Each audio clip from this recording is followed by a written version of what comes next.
Hello, my name is Bro, and I want to tell you a little story. Our story today is the true story of a man who was truthfully not a friend of the truth. My line sounded better when I first wrote it, but whatever. So the man who is the subject of this story was born in... Well, we actually don't know where this man was born, and we don't know when he was born. Actually, we don't even know his birth name.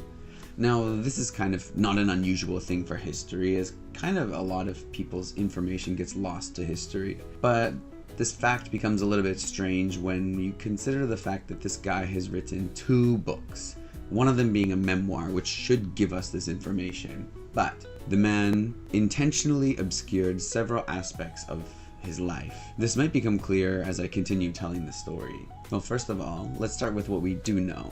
So this is the man. We'll call him George because that was the name he was given later in life. George Psalmanazar. And so what we do know about George is he was born in approximately the late 1600s, maybe 1676, in perhaps the south of France. And what we do know about his childhood was that he was said to be quite gifted with languages and very well liked by his teachers. This is all information that he has told to us, so it's not exactly clear if this is true or not.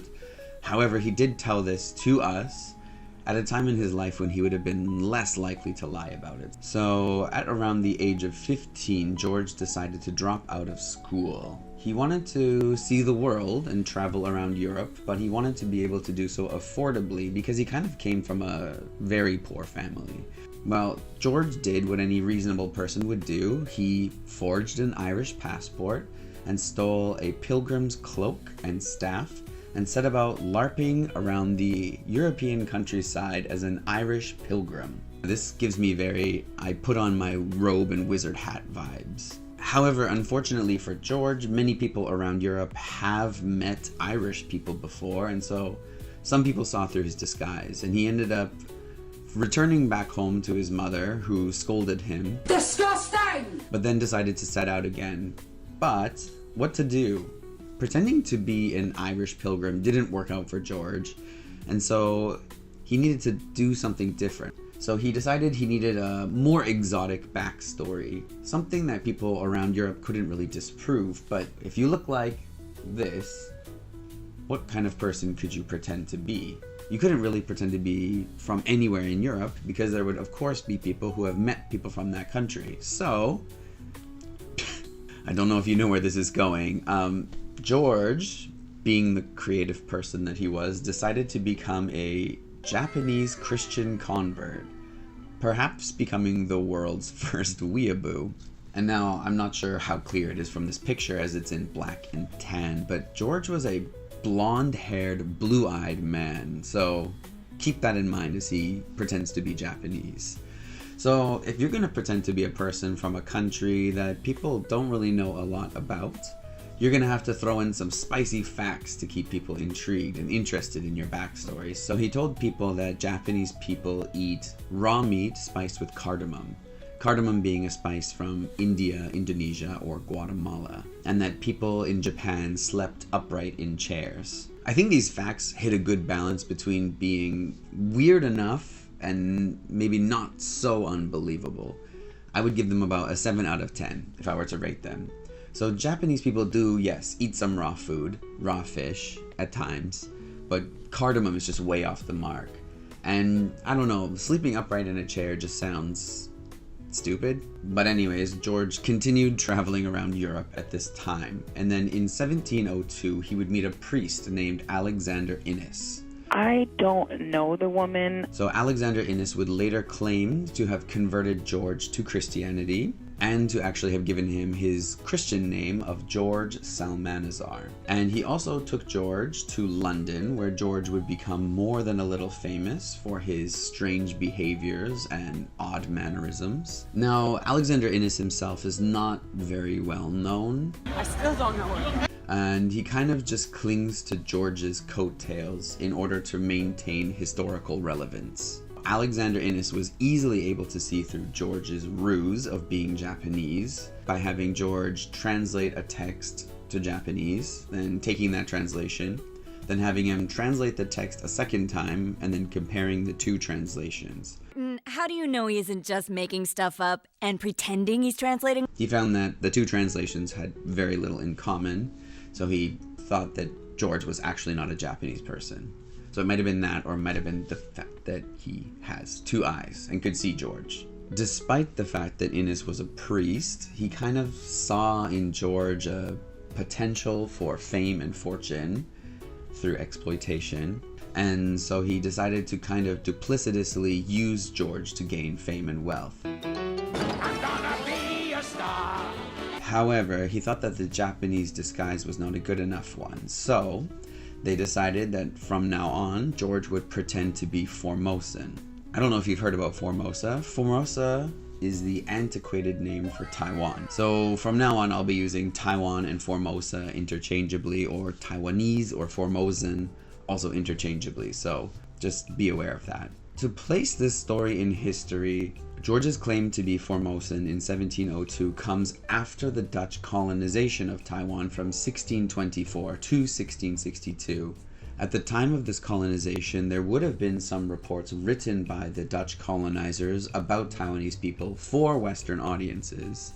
However, after the colonization ended in 1662, there was not really any Western contact with Taiwan. So George adopted his Formosan identity at a time that was kind of perfect. Perhaps some people had read some of these reports, or Formosa would ring a bell in their head, but they wouldn't know enough about Taiwan to kind of disprove any of his story. So it's kind of perfect timing. I kind of love this journey for George. Even today, people still confuse Taiwan and Thailand, and so... Okay, hit the clip. You want to live in Taiwan? Great. So in the 1700s, who was going to question that this guy wasn't an Asian person? This gives me real "my uncle works for Nintendo" vibes, as it's quite unbelievable, yet at the same time, no one around you can really disprove it. So it's kind of great. George also upped his game by eating weird foods and telling people about the Taiwanese beliefs and culture. And he even invented a language and said it was the language of Taiwan. Not only this, but he buffed out his personal backstory by saying that he, as a Taiwanese youth, was kidnapped from Taiwan by Jesuit priests, brought to France, where they tried to convert him to their religion. When he refused, they would put him in jail, and then he escaped from jail. Then they captured him and put him in jail again, where he escaped again. Now, I didn't know much about Jesuits, so I wanted to give a little bit of backstory there as well. And it is very, very confusing and messy, but I will try to do it as broadly and quickly as possible. So at this time, the early 1700s in London, the majority religion was Protestantism. So the Protestant religion is an offshoot of Christianity that was formed in protest, see what they did there, to the excesses of the Catholic Church. A man named Martin Luther had 95 complaints about the church, which he wrote down and then stapled to the door of the church with big care and energy. And from this, the Protestant religion was eventually formed. So essentially, there are three major differences between Catholicism and Protestantism that I found. For Protestantism, first, they believe that the Bible is the ultimate infallible truth of God. Second, they think that just your belief in God is what gets you into heaven. And third, they believe that if you are to worship saints as gods, that is tantamount to worshiping false idols. Whereas Catholicism, they believe that yes, the Bible is the ultimate infallible truth of God. However, the church must interpret the Bible, and then that interpretation is also infallible and what you must follow. The second is that your salvation is not only determined by your belief in God, but also your acts in Jesus' name on earth that allow you to get into heaven. And third, the Catholics believe in worshiping saints as well as God. And so these are the very, very basic differences between the two. Now, the Jesuits, who are the ones who kidnapped George, their religion is an offshoot of the Catholic religion. So the Protestants were a Reformation movement in response to the corruption of the church, and the Jesuits were a counter-Reformation response by the Catholics to the Protestants' Reformation. As a result, the Jesuits were kind of seen to be in opposition to the main religion of London at the time, Protestantism. So for George, including the fact that he was kidnapped by evil Jesuits who not only imprisoned him but were dumb enough to let him escape 2 times, he was really appealing to the majority Protestant religion of the time. And he also made them French Jesuits, which at this time England and France were not happy with each other. What are you doing in England? Mind your own business! So essentially for George, this is kind of a perfect storm of capitalizing on Protestant pride, hatred of the Jesuits, hatred of the French, and also perhaps a mildly racist fascination with the people in London of anything they deemed to be exotic or foreign. And overall, it's kind of really impressive that he put all this together, and it kind of really worked in his favor because he did become quite famous. He even went as far as to publish a book in 1704 called An Historical and Geographic Description of Formosa, an island subject to the Emperor of Japan. Unfortunately for George, the Japanese colonization of Taiwan had yet to happen. He kind of had a 50-50% chance between Japan and China, and he really chose wrong. So I want to go over some of the claims that George made in his little book. However, I think before we do that, I need to set a baseline. So I want you to tell me, what do you know about Taiwanese history? Yes, you in the back. No. Pad Thai is a dish from Thailand, not Taiwan. That's the wrong country. Yes, you over there. No. Songkran is a Thai holiday from Thailand, not from Taiwan. Also incorrect. You see what I mean? You want to live in Taiwan? Okay, so it's time for a remedial course in Taiwanese history. So the island of Taiwan has been inhabited by humans for as long as we know. However, the first contact with native Taiwanese people from the outside world came from Chinese people in around the 13th or 14th century, and they would later begin settling there in the 17th century. Between this time, there was some trade between Chinese people and Taiwanese people. The Chinese people would bring iron and textiles and trade them with the Aboriginal Taiwanese people for things like coal, sulfur, and gold, as well as deer products. Also, many Chinese fishermen found the seas around Taiwan to be a fantastic place to fish, as they had a high population of mullet fish, the eggs or roe of which would become a delicacy in Taiwan and other parts of Asia. The fishermen would also trade the indigenous Taiwanese people for deer products as well.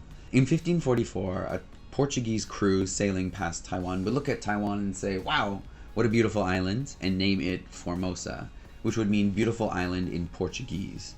So Taiwan would be named Formosa for quite a while, until it became named Taiwan. Later in 1624, Taiwan would be colonized by the Dutch in the south, in an area which is now called Tainan, and also by the Spanish in the north of Taiwan, North Taipei, in an area called Damshui. However, the Spanish were ousted by the Dutch, and then the Dutch were ousted by Zheng Chenggong, or Guo Xingye, a Chinese leader at the time. So after being freed from Dutch rule, some aboriginals which had been allied with the Dutch during their colonization took their revenge. Some who during colonization had been called beloved children of the Dutch took jobs as executioners and beheaded their former Dutch colonizers at the behest of their new Chinese leaders. Others, happy that they no longer had to attend Dutch school with Christian education, destroyed their textbooks and set about binding and beheading any Dutch people they could still find on the island, and they would later trade these heads for textiles.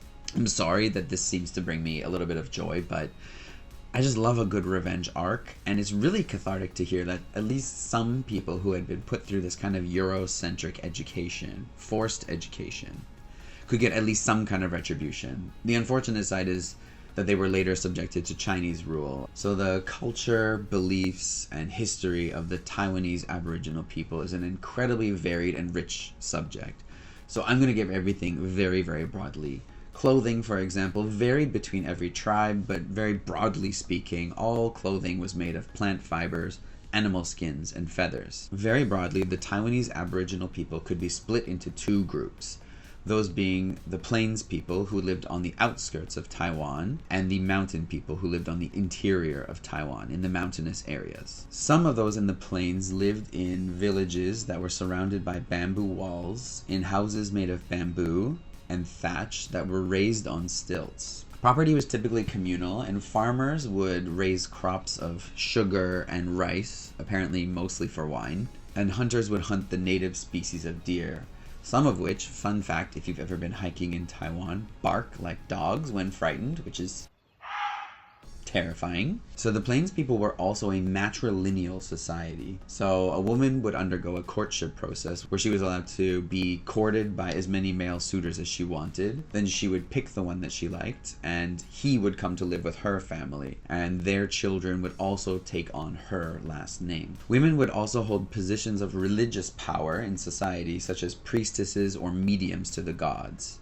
The division of labor fell along the typical lines, where women typically did more sewing, cooking, and farming, and men would do the hunting and protecting. Here's the most interesting thing I found out, is that nearly every tribe in Taiwan practiced some form of headhunting, with the notable exception being the Tao people of Lanyu, or Orchid Island. It was thought that men must take the heads of their enemies in order to get into the spirit world. So every tribe had a different story as to why headhunting was a preferred practice of theirs.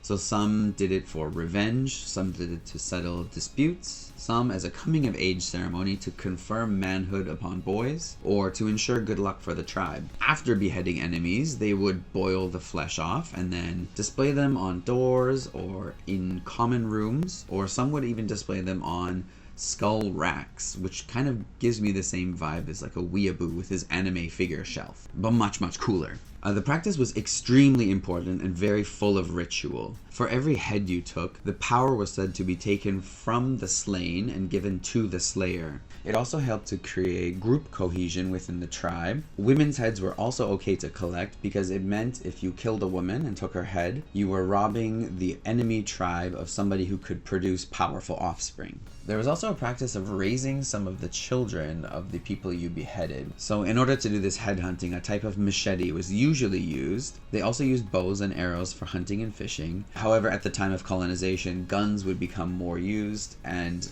actually, unfortunately, a lot of Aboriginal culture and language was lost at this time. Similarly, a lot of information about the religious beliefs of the Aboriginal peoples has also been lost, as they were mostly handed down through storytelling in oral traditions. There was in fact no written language in Taiwan prior to the arrival of European colonizers. Further, a lot of the beliefs that were written down by Chinese scholars, and a lot of sources I saw said that they wrote them down in accordance to their own beliefs.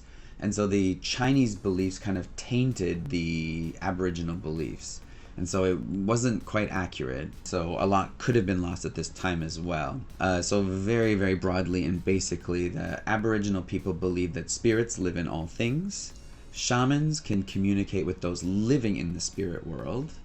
There were also special festivals to honor or pray for bountiful harvest, fishing, or hunting. They had tug-of-war competitions, archery competitions, and monkey hunting, just to name a few. Many tribes also gave offerings to the gods, such as animal sacrifices or gifts of food and drink. As for the mountain people, they didn't really come into contact with the outside world until around the 19th or 20th centuries, and so it's unlikely that in George's backstory he would have claimed to be one of these people. So that is our class on remedial Taiwanese history. I hope you learned a lot. So now that we've learned actual Taiwanese history, let's learn a little bit about George's Taiwanese history that he wrote in his book.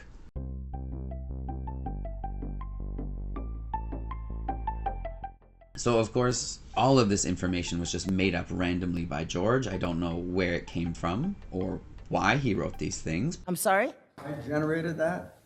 That is not real. It would have been nice to know that when you made your application. But now that we know a little bit about Taiwan, we can kind of understand how correct or incorrect George's assumptions about Taiwan were. So, the following is a list of true things about Taiwan according to George Psalmanazar, a white man who has never been to Taiwan. So Taiwan itself is composed of 5 islands. 2 of them are called the Isle of Thieves. One is called Great Piorco. There's Little Piorco and Kaboski. At one time, Taiwan was colonized by the Great Empire of Tartary, Now this is kind of true, as Tartary is an old term for an area in Asia encompassing parts of China, India, and Persia. So he also claimed that Taiwan was controlled by Japan, as I said before, but it's like 100 years too soon. So the main form of transportation in Taiwan are giant carriages pulled by horses, elephants, or camels, and they fit 20 to 30 people. There are a few animals that Taiwanese people have tamed and used to perform various tasks. They are elephants, rhinoceros, which I'm assuming is a rhinoceros, camels, and seahorses. I can understand how elephants, rhinos, and camels can be used for work, but seahorses? I'm not really sure if he meant seahorses or hippos, because an old word for seahorses is hippocampus, which maybe I'm confusing things the wrong way, but I can't see how a seahorse could be tamed or even put to work unless it's in a Disney movie. Taiwan also has wild bulls that are so vicious that the Taiwanese people believe that they are inhabited by the souls of sinners. He did mention some common Taiwanese pets, such as toads, which are believed to soak up bad luck. They have weasels for eating mice, and tortoises for keeping in their gardens. Turtles do not pets make. There's also a lizard that's native to Taiwan, and its name in the native Taiwanese is Varchiero, which means the prosecutor of flies. Pretty cool name. So this lizard has a skin that is clear as glass and can also change color. I mean, there are geckos in Taiwan that eat mosquitoes and cockroaches, so okay. He said that Taiwanese people cannot stand hot weather, and pretty much all of them have very white skin.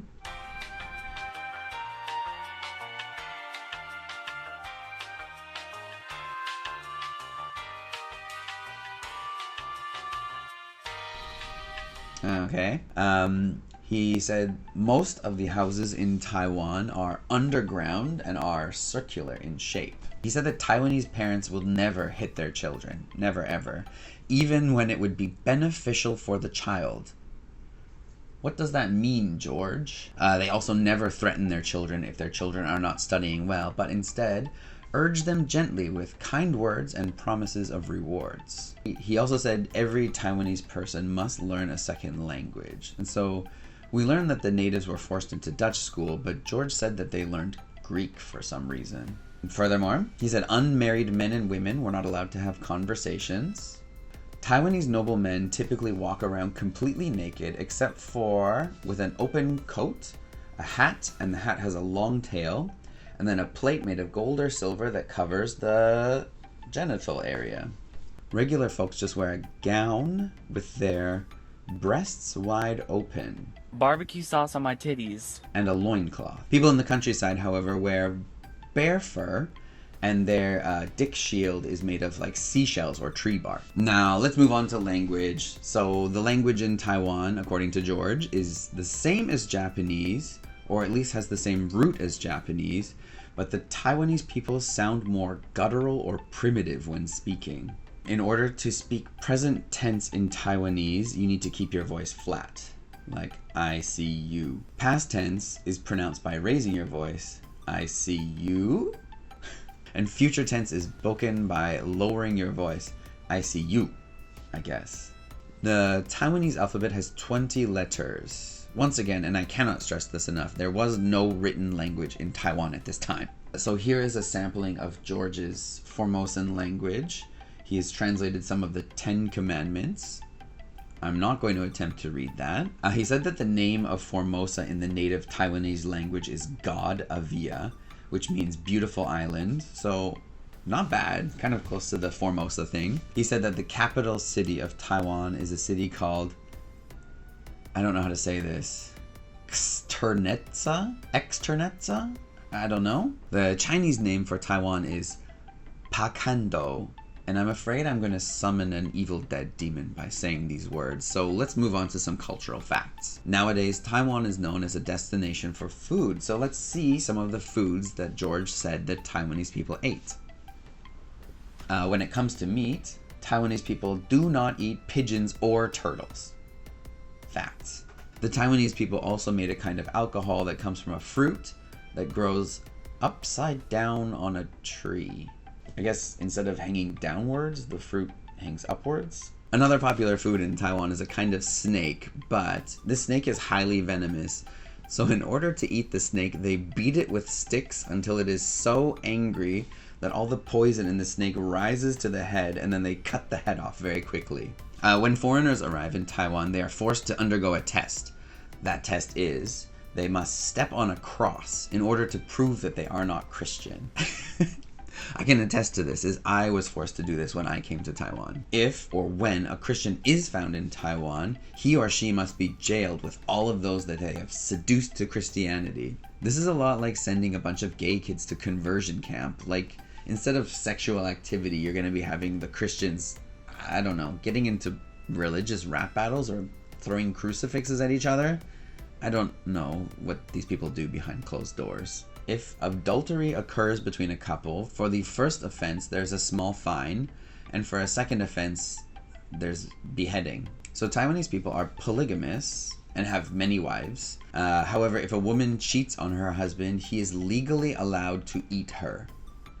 I'm assuming this means eat her flesh, not cunnilingus, but it's unfortunate. Not progressive, George. So a man is allowed to marry as many wives as he can afford. This means he has to have enough rooms in his house, one room for each wife. And if he marries a woman that he cannot afford, he will be beheaded. Silly rabbit. If a child hits their mother or father or any other authority figure, they shall have their arms and legs cut off, a stone tied around their neck, and be thrown into the sea. Aside from these forms of execution, capital punishment is typically carried out in Taiwan by hanging a criminal upside down and shooting them full of arrows until they die. That is unless you say bad things about the gods of Taiwan, and then you are burned alive.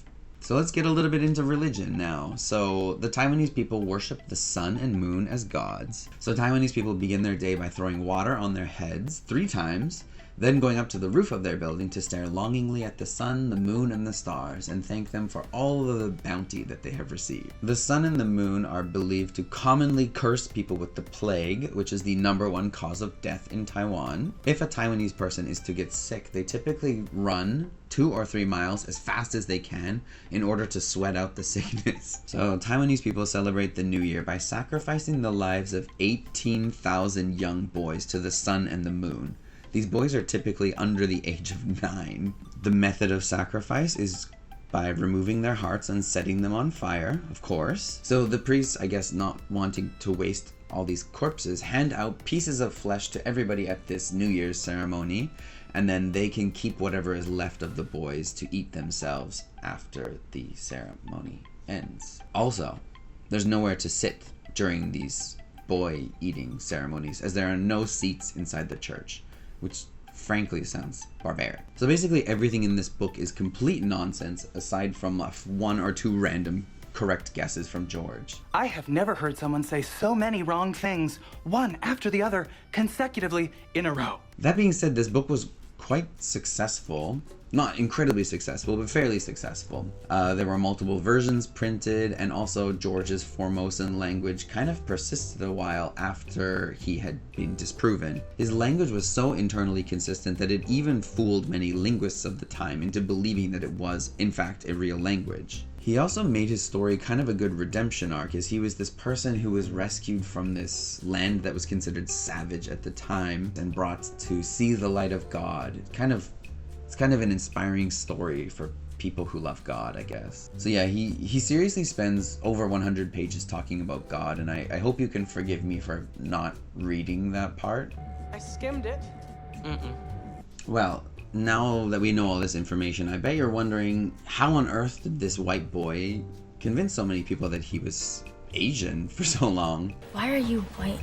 Even in 1700, it seems a little bit far-fetched that this man with pale white skin would be considered anything other than a European person. So to push back against the haters, George said that he lived underground in Taiwan as part of the Taiwanese 1%ers. And there were also Jesuit missionaries who had been to the island at the time and had called George out on his story, but since he spent so much of his story complaining about how Jesuits were stupid, it kind of makes sense that nobody would believe them, or that George would be believed over them. Unfortunately for George, however, his facade did start to crumble as his biggest supporter, Alexander Innes, who we mentioned before, left to Scotland and became addicted to opium. He also tried to sell people some tacky decorated fans that he claimed to be Formosan, so I guess bye.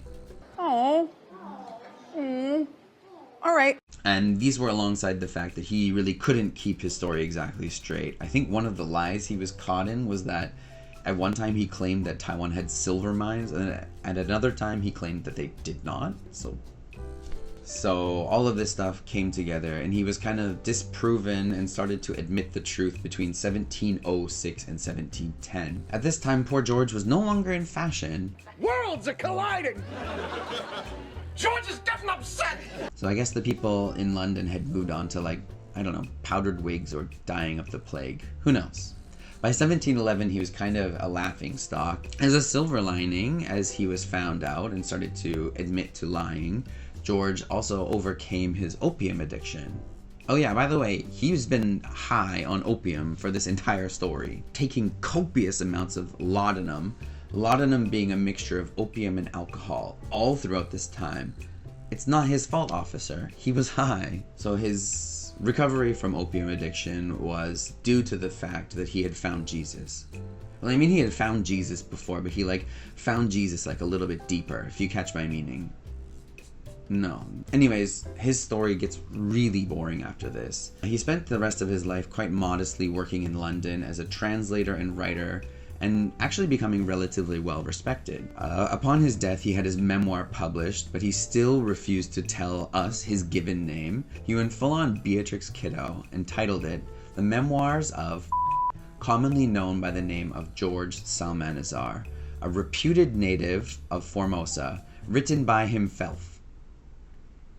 Oh yeah, this entire memoir is written with a lot of the S's replaced with F's. So we get words like reefin, fikrit, and question, or words like case becoming cafe and confusing the hell out of me. Okay, they aren't F's, but they're called long S's, which was the style at the time. But still, yes, I actually started to read a photocopy of this book until I found one where those long S's were banished to the shadow realm. Actually, can I digress about this book for a moment? I mean, I get that this book was written so long ago and people spoke in a different way, but the way this book is written, I'm not an idiot. I think I'm not an idiot.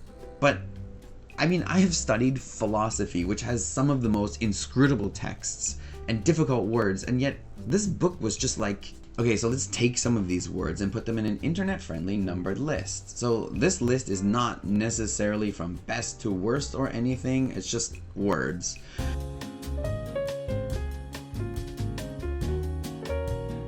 So our first word is exercitation, which just means exercise. Just use the word exercise. Number 9, approbation, which just means approval. Just use the word approval. Number 8, animadversions, which means criticism. Just... I need to calm down. Okay, you get it. Kind of cool word though. Our number 7 word is compendious, which means presenting all of the essential facts in a comprehensive but concise way, which is what George didn't do in either of his books. Number 6 is opprobrious, expressing scorn or criticism, which is what I am doing. Number 5 is dissimulation, which is to hide one's thoughts, feelings, or character. Number 4, emendations. He used this word so often that now it is stuck in my head and I've begun to use this word. This means to make a revision or correction to a text. Number 3, inimitable. This means something so good that you cannot imitate it. I kind of like this one. It's kind of fun to say. Number 2 is the word English. And this is not English as a noun, as a proper noun. This is English as a verb, as in he took my Japanese book and he Englished it, which I like this. This is really like streamlining text. Instead of saying translated to English, translated to Japanese. He Englished that book. He Japanesed that book. Fantastic. And number 1 is ragamuffin. I knew this word before. It's kind of a cool word that I don't really use. But it's a person who's raggedly dressed, like a homeless person or a beggar. So I knew this part of the word before, but apparently when I looked up the definition, it can also mean a demon. So, cool. So back to the incompendious book. George began writing this memoir when he kind of fell ill and I guess started fearing his own mortality and his legacy and what God thought of him. Relatable. And so he starts the memoir by saying, "This is the last will and testament of me, a poor, sinful, and worthless creature, commonly known by the assumed name of George Psalmanazar." It sounds like you're reading the writing of someone with some kind of shaming fetish. In this book, he spends a very long time talking about God and religion and asking God to forgive him, and he painstakingly goes over how remorseful he is about the things that he has done in his life. And you did it at my birthday dinner. I hope you'll forgive me that I found most of these sections of the book to be incredibly boring and I once again skimmed over them. For example, this sentence, this entire paragraph, 2 semicolons aside, is one single goddamn sentence. So I felt myself entering a fugue state when I was reading this, and I skipped it. I skipped a lot of it, okay? However, he did bring me back when he started towards the end of his preface to talk about drugs. And so what he did say was his secret to how he could take so much opium, and the secret was Seville oranges. You're so smart, little friend. Then after this, he somehow made drugs boring by going into too much detail. After the preface full of God and drugs, he goes over his whole life story. As a child, he was said to have been gifted at languages by his teachers at his deeply religious schools, where, despite him coming from a more humble or poor background than his peers, he was singled out as the flower of the flock. This gave him an unquenchable thirst for success and validation, but also made him the target of those who were jealous of him. He claimed that his teachers didn't appreciate his brilliance, and so he was not allowed the privileges of his gifted status. Reading this entire book, reading most of this book, was honestly not really that informative. And I just found out that he did remain quite religious all the way through, lying about who he was. And also another fact that he felt was necessary to put in the book was that despite the fact that he had become quite popular, he never really had any luck with the ladies because he was always quite shy and awkward. This was despite them, by his account, throwing themselves at him, which I guess is probably for the best because I don't think doxy prep had been invented at this time in history. However, with each new development in the book, he kind of laments his actions and asks for forgiveness.